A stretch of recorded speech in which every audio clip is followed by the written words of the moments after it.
Hello friends, आज हम ये जानेंगे कि क्यों न्यूक्लियस के अंदर जो प्रोटॉन्स और न्यूट्रॉन्स होते हैं उनको कंबाइंडली क्यों न्यूक्लियॉन्स कहा जाता है।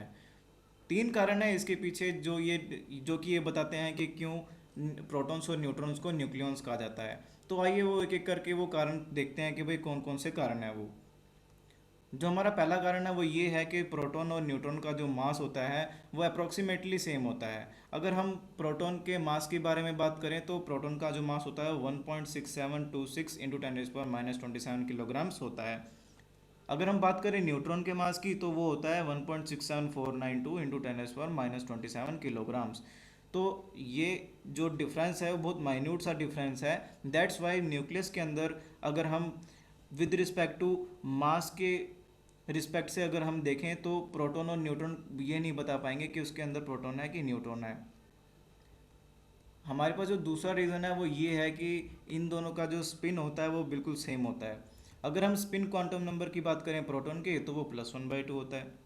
और अगर हम बात करें न्यूट्रॉन के स्पिन क्वांटम नंबर की तो वो भी +1/2 होता है। तो विद रिस्पेक्ट टू स्पिन भी हम अगर ये देखें न्यूक्लियस के अंदर कि प्रोटॉन है कि न्यूट्रॉन है तो हम ये बिल्कुल भी डिस्टिंग्विश नहीं कर पाएंगे कि उन इसके अंदर प्रोटॉन है कि या न्यूट्रॉन है।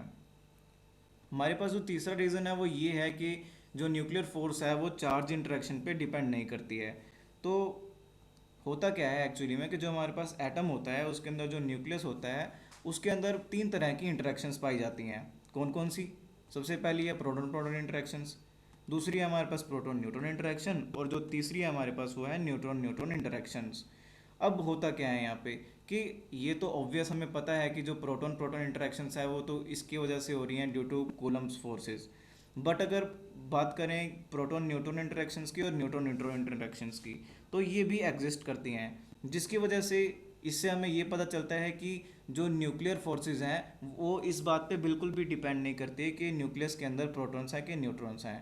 तो इसीलिए हम ये कह सकते हैं कि with respect to charge interactions हम ये बिल्कुल भी नहीं बता पाएंगे कि न्यूक्लियस के अंदर प्रोटॉन है या न्यूट्रॉन है।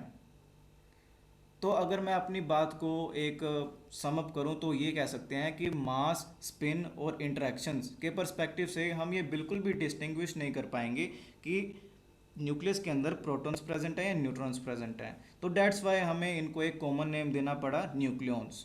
तो आई होप मैं आपको ये जानकारी अच्छी लगी होगी। अगर आपको मेरा काम अच्छा लगता है तो प्लीज़ इसे लाइक शेयर और सब्सक्राइब कीजिए।